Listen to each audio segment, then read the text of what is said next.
Bismillahirrahmanirrahim. Assalamualaikum warahmatullahi wabarakatuh. Alhamdulillah. Alhamdulillahilladzi arsala rasulahu bil huda wa dinil haq liyudhhirahu 'alad dini kullihi walau karihal musyrikun. Asyhadu an la ilaha illallah wahdahu la syarikalah wa asyhadu anna Muhammadan abduhu wa rasuluh. Allahumma salli wa sallim wa barik ala Sayyidina Muhammadin wa ala alihi wa ashabihi wa man tabi'ahum bi ihsanin ila yaumiddin. Allahumma inna nas'aluka ilman nafi'a wa rizqan thayyiba wa amalan mutaqabbala, amma ba'd. Ayuhal ikhwah, hafizakumullah. Alhamdulillah, kita senantiasa memanjatkan puja dan puji syukur kita kepada Allah Subhanahu wa taala karena atas segala limpahan nikmat dan karunia lah pada malam hari ini alhamdulillah kita masih bisa melanjutkan pengajian online mempelajari kitab Syarah Salasatil Usul yang ditulis oleh Fadilatul Syekh Muhammad Ibn Shalih Al-Utsaimin rahimahullahu taala rahmatan wasi'ah.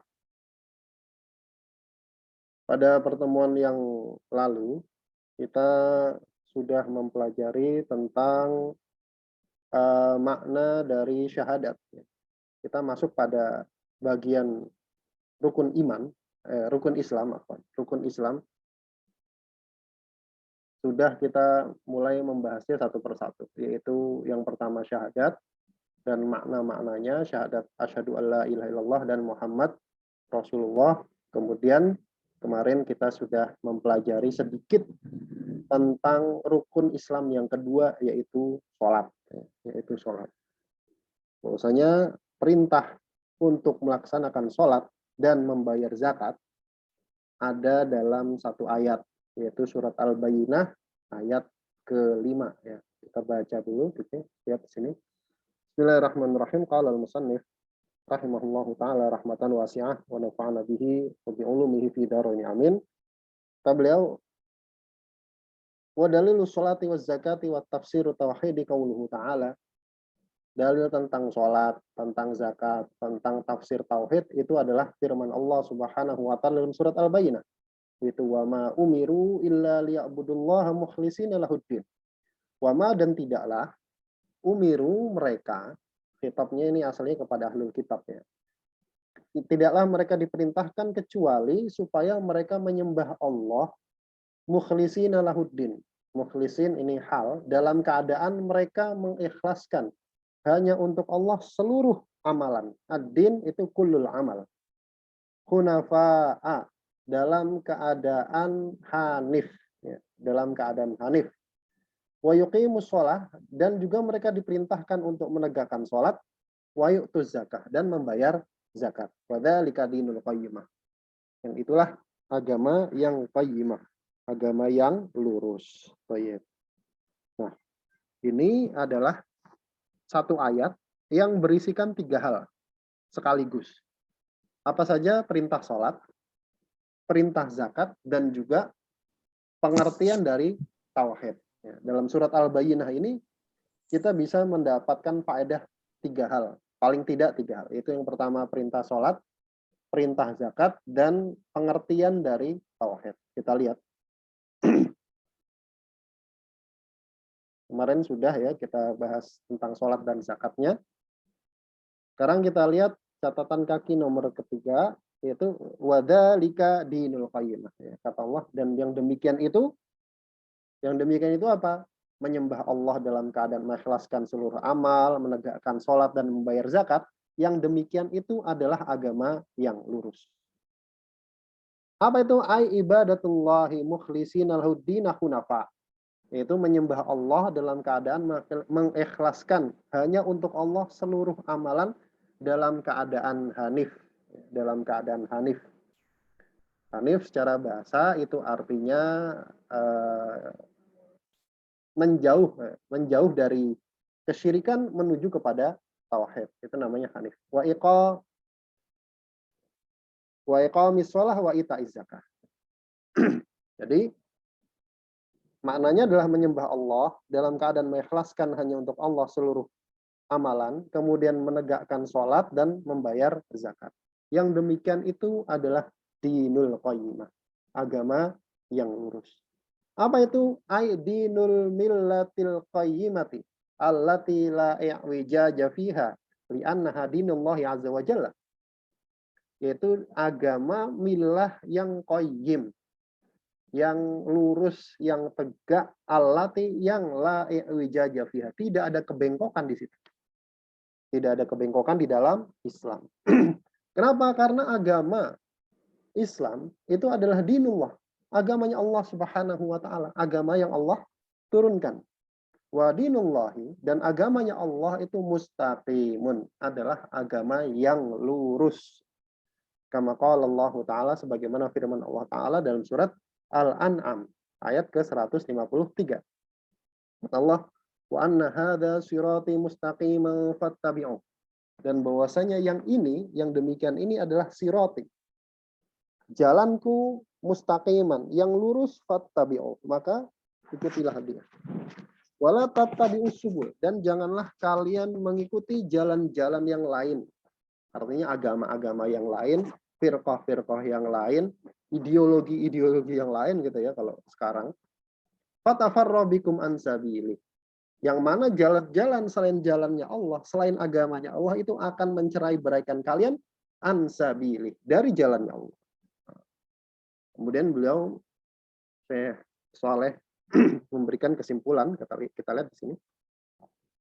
Wa hadhil ayatul karimat. Maka ayat yang mulia ini, surat Al-Bayyinah tadi, surat Al-Bayyinah ayat 5 tadi, kama tadammanat dzikral ibadati was salat, sebagaimana dia mengandung penyebutan perintah tentang ibadah dan salat, ibadahnya zakat gitu kan. Faqad tadammanat haqiqatat tauhid. Dia juga mengandung hakikat tauhid, mengandung penjelasan tentang hakikat tauhid. Apa itu? Wa annahul ikhlasu lillahi azza wa jalla min ghairi mailin ila syirk. Bahwasanya yang namanya tauhid ini, tafsiran dari surat Al-Bayyinah tadi, adalah mengikhlaskan Allah, memurnikan Allah Subhanahu wa taala min ghairi mailin, tanpa ada kecondongan sedikit pun ila syirki, kepada kesyirikan. Tanpa ada kecenderungan sedikit pun kepada kesyirikan. Itulah tauhid. Maka kata beliau, faman lam yukhlis lillahi, maka siapa saja yang dia tidak mengikhlaskan amalannya untuk Allah, lam yakun muwahhidan, maka dia tidak disebut muwahhid. Maksudnya bagaimana? Wa man ja'ala ibadatahu li ghairillahi lam yakun muwahhidan. Siapa saja yang menjadikan ibadahnya dia untuk selain Allah, dia melakukan ibadahnya satu saja, dia tujukan kepada selain Allah, lam yakun muwahhidan, maka dia bukan muwahhid, bukan muslim. Nah, jadi yang namanya muslim, inti utamanya adalah menyerahkan seluruh ibadahnya hanya untuk Allah Subhanahu wa taala, tidak kepada yang lain, tidak kepada berhala, tidak kepada jin, tidak kepada patung dan sebagainya dan sebagainya. Itu adalah tentang tauhid. Tentang tauhid dan sholat dan zakat. Jadi sudah 3 rukun Islam kita pelajari ya. Yang pertama tentang tauhid, yaitu syahadat, la ilaha illallah Muhammad Rasulullah. Kemudian tentang sholat tadi dan tentang zakat, Nah, sekarang kita masuk pada rukun Islam yang keempat, yaitu puasa. Mana kita lihat? Kata beliau, wa dalilus siyami qauluhu ta'ala. Dan dalil tentang wajibnya puasa gitu. Karena kita kan mempelajari tentang rukun Islam. Rukun Islam itu ada 5, syahadat, sholat, zakat, puasa. Nah, puasa mana? Bukti bahwasanya puasa itu disebutkan dalam Al-Quran gitu ya. Kalau ada yang bilang, mana bukti puasa itu disebutkan dalam Al-Quran sebagai rukun Islam? Nah, itu firman Allah Subhanahu wa taala dalam surat Al-Baqarah ayat 183. Ini mungkin kita hampir semuanya hafal ya. Karena biasa sering diulang-ulang oleh para dai, para ustadz, para penceramah ketika nanti datang bulan Ramadan. Apa itu? Itu bunyinya adalah Bismillahirrahmanirrahim. A'udzubillahi minasyaitonirrajim. Bismillahirrahmanirrahim. Ya ayyuhalladzina amanu. Wahai orang-orang yang beriman. Kutiba alaikumusiyam. Kutiba alaikumusiyam. Kata-kata kutiba itu ditafsirkan sebagai furido. Diwajibkan. Apa yang diwajibkan atas kalian? As-siyamu. Puasa. Kama kutiba alal ladzina min qablikum. Sebagaimana diwajibkan atas orang-orang sebelum kalian. Nah, orang-orang sebelum kalian itu siapa sih maksudnya? Maksudnya adalah umat-umat sebelum umat Islam. Karena Nabi sebelum Nabi Muhammad sudah banyak. Umat sebelum umatnya Rasulullah juga sudah banyak. Yang dimaksud itu ya umatnya Nabi Isa, umatnya Nabi Musa, umatnya Nabi Daud, umatnya Nabi Ibrahim, dan seterusnya. Umatnya Nabi Nuh. Nah, jadi puasa itu juga diwajibkan kepada umat-umat sebelum kita, sebelum umatnya Rasulullah SAW, supaya apa? La'allakum tattaqun. Supaya kalian bertakwa, supaya kalian menjaga diri. Ittaqoyattaqi itu artinya menjaga diri. Dari apa? Dari maksiat. Dari maksiat. Kalau kita buka tafsir di tafsir Jalalain, fa'innahu, karena sungguhnya kenapa puasa itu bisa menjaga kita dari maksiat, bisa membuat kita bertakwa kepada Allah, karena puasa itu yukassiru syahwat. Puasa itu punya sifat membatasi, kasiru itu mematahkan gitu ya, memotong, membendung syahwat. Allati hiya mabda'uha, yang mana syahwat itu adalah awal dari maksiat. Jadi pahami? Syahwat itu secara bahasa artinya selera ya. Selera jiwa. Kalau teman-teman mengikuti pengajian yang Mukhtasar Minhajul Qasidin kan disebutkan bahwasanya syahwat itu pada dasarnya tidak tercela. Pada dasarnya tidak tercela. Tapi kalau dilepas tanpa kendali, maka dia menjadi tercela. Kenapa? Karena syahwat itu adalah awal dari maksiat. Kenapa ada orang makan makanan yang haram? Misalkan makan babi yang secara zatnya haram gitu ya. Makan babi dan seterusnya, karena syahwat perutnya tidak dibendung. Syahwat perutnya tidak dibendung. Kenapa ada orang korupsi, mencuri, dan seterusnya? Karena syahwatnya tidak dibendung. Syahwat perutnya tidak dibendung. Nah, maka dengan puasa itu salah satunya adalah untuk membendung syahwat, yang mana syahwat adalah awal dari maksiat. Begitu. Sekarang kita lihat bagaimana syarah dari Syekh Saleh ya. Kita lihat. Kata beliau, ai dalil wujubihi qauluhu ta'ala. Dalil wajibnya puasa adalah firman Allah Subhanahu wa taala tadi ya. Ya ayyuhalladzina amanu kutiba alaikumusyamu kama kutiba alal ladzina min qablikum lallakum tattaqun. Kata beliau, wa fi qaulihi, dan pada firman Allah, kama kutiba alal ladzina min qablikum, sebagaimana diwajibkan atas umat-umat sebelum kalian. Puasa itu diwajibkan atas umat sebelum umat Islam. Maksudnya umat sebelum umatnya Nabi Muhammad SAW, fawaidu, itu punya beberapa faedah. Kenapa Allah bilang puasa itu juga diwajibkan atas umat sebelum kamu? Gitu. Itu ternyata ada faedahnya. Apa saja? Nah, kita lihat.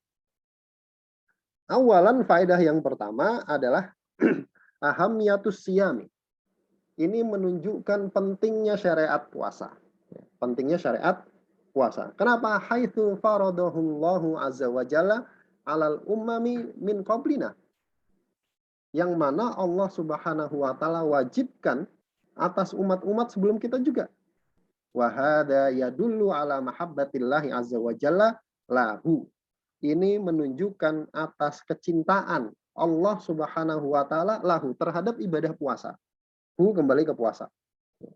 Jadi Allah mewajibkan puasa juga kepada umat sebelum kita, umat sebelum Nabi Muhammad. Ini menunjukkan bahwasanya Allah senang dengan ibadah puasa. Wa annahu lazimun likulli ummatin, dan bahwasanya puasa ini lazimun, wajib likulli ummatin, bagi setiap umat sebelum umatnya Rasulullah. Artinya dari sini kita bisa ambil kesimpulan, oh berarti memang umatnya Nabi Isa itu ya puasa gitu kan. Makanya kita lihat Nasrani meskipun sekarang Nasraninya beda gitu, dia tidak mengikuti agamanya Nabi Isa, sebagaimana yang kita yakini, itu punya syariat puasa juga kan? Punya syariat puasa. Bahkan hampir semua agama itu punya syariat puasa. Nah, tapi itu tidak menunjukkan kita sama gitu ya. Baik, yang kedua, Thanian, faedah yang kedua, ini adalah at-takhfifu ala hadhil ummah. Ini memberikan takhfif, memberikan apa namanya, keringanan ala hadhil ummah, kepada umat ini. Menunjukkan keringanan kepada umat ini. Haitsu innaha lam tukallif wahdah. Lam tukallaf wahdah. Yang mana sesungguhnya umat ini lam tukallaf wahdaha bisyam. Tidak dibebankan sendirian dengan ibadah puasa.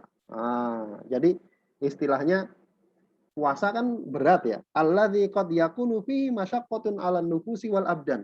Yang mana kadang di dalam puasa itu terdapat masyaqqah, terdapat rasa berat 'alan nufus terhadap jiwa wal abdan dan badan ya. Bagaimana kita tahu puasa itu susah kan gitu kan. Puasa itu berat. Saya yakin semua sepakat bahwa puasa itu susah dan berat, apalagi kalau puasanya di musim-musim kemarau gitu ya, di waktu yang sangat-sangat terik gitu. Itu sulit gitu. Makanya banyak orang di Indonesia yang tidak puasa. Ya. Kalau siang-siang itu kita bisa lihat di warteg itu ada kaki-kaki gantung gitu kan. Kepalanya nggak kelihatan, ketutup gorden, tapi kakinya kelihatan. Nah, ini menunjukkan bahwasanya puasa itu sebenarnya pada dasarnya berat atas jiwa dan badan. Makanya ada istilah bulan puasa. Yang puasa bulannya, orangnya kagak. Gitu kan. Orangnya nggak puasa. Orangnya nggak puasa. Yang puasa apa? Bulannya. Nah, tapi ketika Allah bilang, kama kutiba alal ladzina min qablikum, sebagaimana puasa itu diwajibkan juga atas umat-umat sebelum kalian, itu membuat kita merasa enteng. Oh, ternyata nggak cuma umatnya Rasulullah aja yang dikasih beban puasa.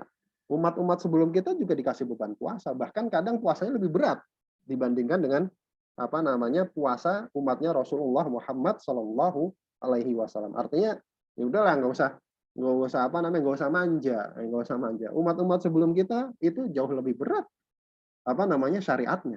Nah, ini menunjukkan bahwasanya kita merasa ringan kalau kita dikasih beban syariat puasa. Itu yang kedua. Yang ketiga, salisan, kata-kata sebagaimana diwajibkan atas umat sebelum kita, sebelum umat Nabi Muhammad, ini juga memberikan faedah. Yang ketiga adalah al-isyaratu ila anna Allah ta'ala akmala li hadhil ummati dinaha. Ini isyarat bahwasanya Allah Subhanahu wa taala akmala, telah menyempurnakan lihadil ummah, untuk umat ini. Umat ini maksudnya apa? Umat akhir zaman, umatnya Rasulullah sallallahu alaihi wasallam, dinaha, agamanya umat ini. Haitsu, yang mana akmalalah, Allah sempurnakan laha, untuk umat ini, al-fadaila, keutamaan-keutamaan puasa, allati sabaqat li ghairiha, yang mana tidak ada, telah lewat pada umat-umat sebelumnya. Artinya ketika Allah Subhanahu wa taala syariatkan puasa untuk umat akhir zaman, umatnya Rasulullah Shallallahu alaihi wasallam, syariat puasanya kita itu sudah syariat yang paling sempurna. Syariat puasanya kita itu sudah syariat yang paling sempurna, yang paling pas untuk umat akhir zaman. Untuk umat akhir zaman. Makanya apa namanya, nggak usah kemudian wah puasa kok berat ya, pergi ke pasar gitu kan ngelihat tukang es cendol kemudian akhirnya buka puasa gara-gara kamu kenapa, nggak kuat saya. itu nonsen ya. nggak ada cerita gitu, nggak ada cerita. Kenapa? Karena umat-umat sebelumnya sudah dikasih syariat yang sama, dan Allah Subhanahu wa taala sudah menyempurnakan syariat puasa untuk umat kita, umat akhir zaman. Nah, itu tentang puasa. Kemudian rukun Islam yang terakhir yaitu adalah haji, ya, haji. Saya di sini wadalil haji qauluhu ta'ala. Kita sekarang bahas tentang haji. Dalil haji adalah firman Allah Subhanahu wa taala. Maksudnya dalil wajibnya haji adalah firman Allah Subhanahu wa taala, walillahi 'alan nasi hajjul baiti man istata'a ilaihi sabila. Walillahi 'alan nasi hajjul baiti man istata'a ilaihi sabila. Walillahi 'alan nas. Maksudnya apa? Bagi Allah, 'alan nas, wajib atas manusia, hajjul baiti, berhaji ke Baitullah. Hijjul baiti itu maknanya qasoda, menuju ke Baitullah, ya, menuju ke Baitullah. Ini saya bacakan dari tafsir Jalalain, ya. Man istata'a ilaihi sabila, bagi siapa yang, mana ayatnya? Man istata'a ilaihi sabila, bagi siapa yang mampu untuk mengadakan perjalanan ke Baitullah. Sabilan ini maksudnya adalah thariqan, ya, jalan.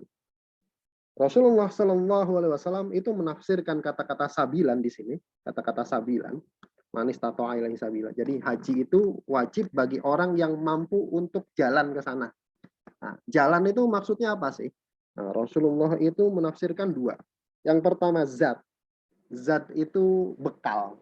Jadi bagi siapa yang punya bekal untuk perjalanan ke sana, perjalanan ke sana, kemudian apa namanya? Tinggal di sana dan bekal untuk perjalanan pulang. Jadi perjalanan pulang pergi, dan kalau dia punya keluarga tanggungan, dia juga harus ngasih bekal kepada keluarga tanggungan. Nah, itu satu. Yang kedua, rohilah. Dia punya kendaraan. Dia punya kendaraan. Nah, itu yang disebut dengan mampu untuk melakukan perjalanan ke sana. Artinya kalau dia juga, ada juga yang mengatakan tambah dengan kemampuan fisik, ya. Karena kadang ada orang yang duitnya banyak gitu kan, kemudian bisa mengadakan perjalanan bekal, dia punya kendaraan tapi fisiknya nggak mampu, sudah sangat sepuh misalkan, atau kena penyakit maka juga tidak mampu. Kemudian ditutup oleh Allah, waman kafaro fa innallaha ghaniyun 'anil alamin. Waman kafaro, dan siapa saja yang kufur, maksudnya kufur kepada Allah atau kufur kepada apa yang Allah wajibkan ini, dia ingkar kepada Allah atau ingkar kepada kewajiban haji, bisa ditafsirkan dua. Fa innallaha ghaniyun 'anil alamin. Maka sungguhnya Allah itu maha kaya 'anil alamin, maha tidak butuh atas seluruh alam. Maksudnya apa? Manusia, jin, malaikat, Allah tidak butuh ibadahnya mereka. Artinya kita manusia, jin, malaikat, mau semuanya kafir, mau semuanya tidak beribadah kepada Allah, itu tidak akan mengurangi kuasa Allah sedikit pun. Allah ghaniyun 'anil alamin. Allah itu maha tidak butuh kepada seluruh alam. Nah, itu maksudnya. Sekarang kita lihat tafsirannya, ya. Penjelasan dari Syekh Muhammad bin Shalih Al-Utsaimin. Oh, ini masih tentang puasa, ya, apa? Bayanallahu azza wa jalla fi hadhil ayati hikmatas siyam. Kita kembali ke surat Al-Baqarah tadi. Allah Subhanahu wa taala menjelaskan di dalam surat Al-Baqarah tadi hikmah puasa. Nah, hikmah puasa. Hikmah itu tujuan dari disyariatkannya puasa. Apa itu? Biqaulihi, ketika Allah berfirman la'allakum tattaqun, supaya kalian bertakwa. Ay tattaqunallaha. Maksudnya apa? Bertakwa kepada Allah bisyamikum, dengan sebab menjalankan puasa kalian, wama yatarattabu alaihi, dan apa saja yang yatarattabu alaihi, yang dikandung, yang disusun. Tarattaba, yatarattabu itu secara bahasa itu artinya disusun gitu ya. Maksudnya yang dikandung alaihi, atas puasa, min khisalit taqwa, dari karakteristik takwa. Itu maksudnya. Waqad asyara Nabi sallallahu alaihi wasallam ila hadil faidati. Dan Rasulullah sallallahu alaihi wasallam itu sudah memberikan kode, gitu, memberikan isyarat kepada faedah ini, faedah kita bertakwa kepada Allah dengan puasa kita, dengan hal-hal yang dikandung oleh puasa, yang mana itu menghasilkan khisalit taqwa, karakteristik ketakwaan, itu dengan sabda beliau, waman lam yada, siapa saja yang tidak meninggalkan qaulaz zur, ucapan zur, ucapan dusta, wal amala bihi, dan perbuatan zur, perbuatan keji, perbuatan buruk, falaisa lillahi hajatun fi an yada'a ta'amahu wa syarabahu. Maka Allah tidak butuh dia meninggalkan makan dan minum. Nah, ini adalah isyarat itu bahasa sekarang kan kode gitu ya. Isyarat bahwasanya Rasulullah SAW mengisyaratkan puasa itu tujuannya ini. Tujuannya kita itu meninggalkan perbuatan-perbuatan maksiat. Ucapan yang dusta, perbuatan yang tercela, dan seterusnya, dan seterusnya. Kalau kita tidak meninggalkan itu, tapi kita puasanya sah. Puasanya sah, tapi Allah nggak butuh. Artinya kita nggak dapat pahala dengan perbuatan tersebut. Sekarang kita lanjutkan ke tentang haji tadi ya. Afwan, kelewat. Nah, dalil wajibnya haji tadi surat Ali Imran ayat ke-97 ya. Walillahi 'alan nasi hajjul baiti man istata'a ilaihi sabila ila akhirih. Kemudian kata beliau, hadhil ayatu. Ayat ini nazalat turun fi sanati tasi'ati minal hijrah. Pada tahun ke-9 Hijrah. Ya. Pada tahun ke-9 Hijriah. Jadi syariat haji itu turun paling terakhir ya, turun paling terakhir tahun ke-9 Hijriah. Wabiha, dan dengan ayat tersebut kanat faridatul haji, disyariatkanlah bahwasanya haji itu wajib. Haji itu wajib. Walakin Allah azza wa jalla qol, akan tetapi Allah Subhanahu wa taala kemudian berfirman, manis tato'a ilaihi sabila. Siapa yang mampu untuk melakukan perjalanan ke sini. Fafihi dalilun, maka di dalam manis tato'a ilaihi sabila ini ada dalil ala anna man lam yastati fala hajja alaihi. Bahwa siapa saja yang enggak mampu maka enggak wajib haji atas orang tersebut. Kemudian di ujung ayat wa man kafara fa innallaha ghaniyun 'anil 'alamin. Ini kata Syekh Saleh, dalilun, ini adalah dalil ala anna tarkal haji liman istata'a ilaihi sabilan yakunu kufran walakinnahu kufrun la yukhriju minal millah. Kata beliau, wa man kafara fa innallaha ghaniyun 'anil 'alamin. Siapa saja yang kufur maka sungguhnya Allah itu Maha Kaya. Ini adalah dalil ala anna tarkal haji, bahwasanya meninggalkan haji, tidak melakukan haji, bagi siapa yang mampu untuk melakukan perjalanan ke sana, yakunu kufron, itu adalah kekufuran, adalah dosa kufur. Lakinnahu kufrun la yukhriju minal millah, tapi kufurnya kufur asghar, tidak mengeluarkan pelakunya dari Islam. Ala qaulil jumhuril ulama, berdasarkan pendapat mayoritas ulama. Liqauli Abdullah bin Syaqiq, berdasarkan ucapan Abdullah bin Syaqiq, kan ashabu Rasulillah sallallahu alaihi wasallam la yarawna syai'an minal a'mali tarkuhu kufrun ghairas shalah. Dulu para sahabatnya Rasulullah, kata Abdullah bin Syaqiq, dulu para sahabatnya Rasulullah sallallahu alaihi wasallam itu tidak memandang sesuatu amalan yang kalau ditinggalkan itu berakibat kufur kecuali sholat. Jadi mayoritas sahabat atau mungkin ijma gitu ya, sahabat Rasulullah SAW, ada yang menukil ijma, ada yang menukil mayoritas, itu mengatakan bahwasanya amalan di dalam Islam itu kalau ditinggalkan itu sebenarnya tidak kufur kecuali sholat, begitu.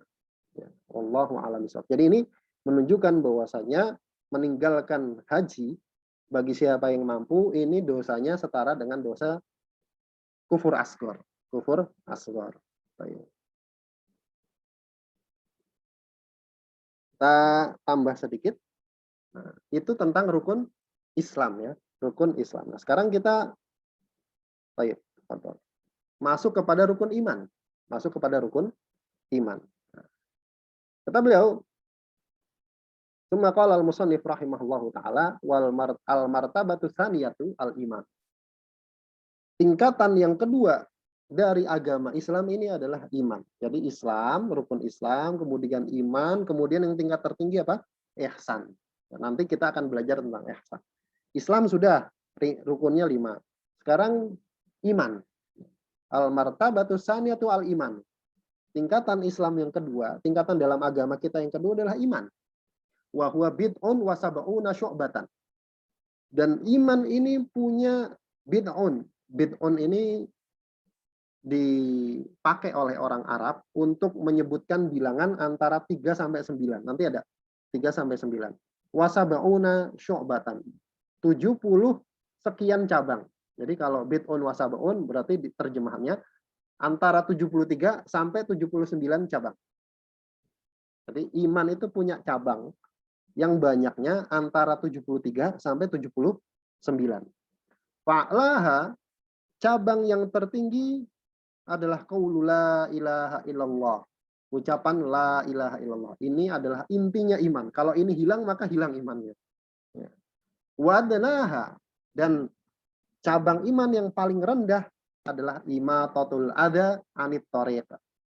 Menghilangkan ada gangguan anit thariq, dari jalanan. Menyingkirkan gangguan dari jalan. Itu termasuk keimanan. Termasuk keimanan, Masya Allah. Wal haya'u, sedangkan haya, sifat malu, itu syu'batun minal iman. Adalah cabang dari keimanan. Jadi orang yang memiliki rasa malu, itu adalah orang yang beriman. Kenapa? Karena rasa malu adalah salah satu faktor yang bisa ngerem seseorang untuk melakukan perbuatan tercela. Itu rasa malu. Nah, kita lihat syarahnya sedikit. Al-martabatu tsaniyah ay min maratibiddin, yaitu tingkatan-tingkatan dalam agama Islam. Yaitu apa? Iman. Apa itu iman? Nah, ini penting. Iman adalah al-imanu fil lughah, secara bahasa, secara pengertian bahasa adalah at-tasdiq. Tasdik, percaya, membenarkan. Itu namanya iman secara bahasa. Secara bahasa. Jadi kalau ada yang bilang kalau ada orang percaya kepada orang lain, artinya dia beriman kepada orang tersebut. Secara bahasa lah ya, secara bahasa. Bahkan saya percaya sama si fulan misalkan. Artinya dia percaya, dia beriman kepada si fulan secara bahasa. Wa fi syar'i, dan secara syariat, istilah syariat. Artinya begini, teman-teman. Kalau ada istilah, kalau bahasa kerennya glosarium. Kalau ada sebuah glosarium, ada sebuah istilah, ada sebuah kata di dalam agama kita yang dia punya pengertian syariat dan punya pengertian bahasa, itu jangan dibawa kepada pengertian bahasa. Karena nanti jadinya kacau. Saya kasih contoh, sholat.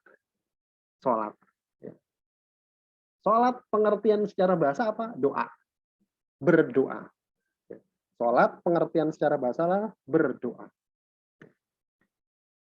Kalau orang memaknai sholat sebagai pengertian bahasa, maka akan sangat fatal. Ya, kamu sudah sholat sebelum? Sudah. Mana tadi nggak lihat wudhu kok? Saya kan sudah berdoa, sudah eling kepada Allah. Nah, akhirnya muncul aliran eling kepada Allah. Yang penting eling dalam lima waktu. Kamu elingnya cuma zuhur, asar, maghrib, isya, subuh. Saya elingnya tiap hari, gitu kan. Berdoanya tiap hari. Nah, ini kacau. Ini kacau. Kenapa? Karena dia memaknakan sebuah istilah yang punya pengertian syariat kepada pengertian bahasa. Padahal pengertian syariat sholat itu adalah ibadah khusus yang punya gerakan khusus yang diawali dengan takbir dan diakhiri dengan salam. Jadi ibadah khusus. Nah, begitu juga tentang iman. Iman itu jangan dimaknai secara bahasa. Kenapa? Karena dimaknai secara bahasa artinya percaya. Tiap orang yang percaya kepada Allah, kemudian dia tidak melakukan amalan dan tidak melakukan hal-hal yang lain, maka disebut beriman. Ini fatal. Makanya di sini beliau katakan, wa fi syar'i, secara syariat, apa itu iman? Adalah satu, i'tiqadun bil qalbi. Dia harus meyakini dengan hatinya. Dia harus meyakini dengan hati. Ada keyakinan dalam hati, ada kepercayaan dalam hati.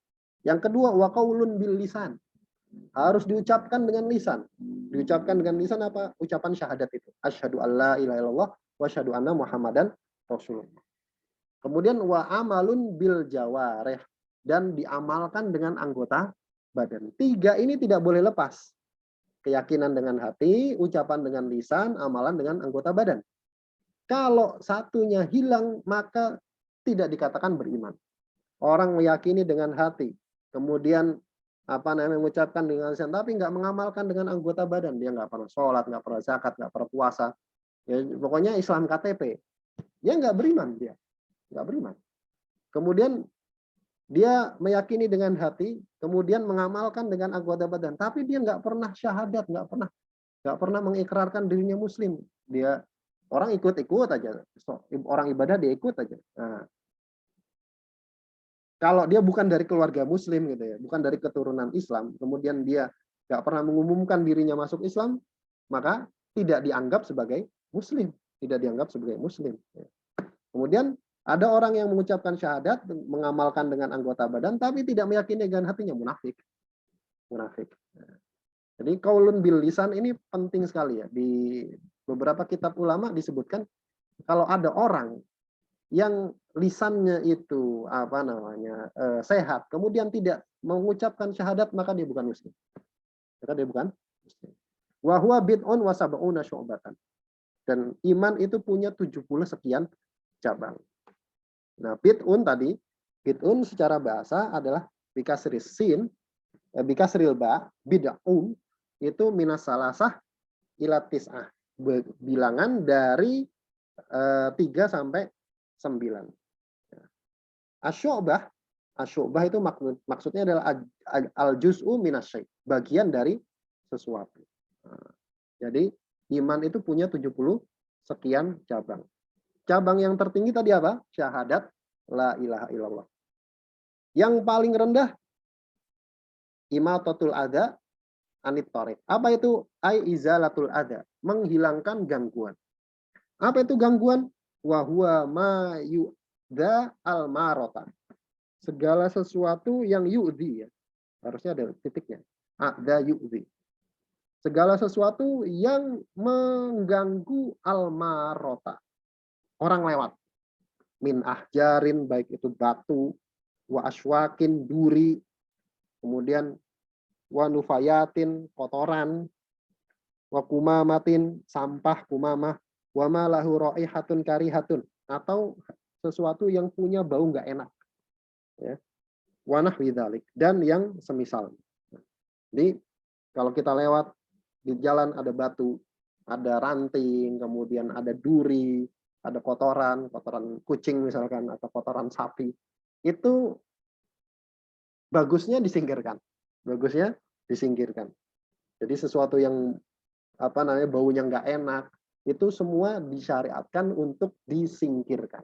Ya. Kalau misalkan kotoran mau nyingkirin nggak punya alatnya nggak ada masalah. Tapi kalau misalkan kita punya alatnya, kita bisa pakai dahan ranting untuk disingkirkan, maka singkirkan. Maka singkirkan. Baik. Wallahu ta'ala alam bisawab. Cukupkan? Mudah-mudahan yang sedikit ini ada manfaatnya. Yang benar datangnya dari Allah Subhanahu wa taala dan Rasulnya, dan yang salah dari saya pribadi dan dari syaitan, dan saya mohon ampun atasnya.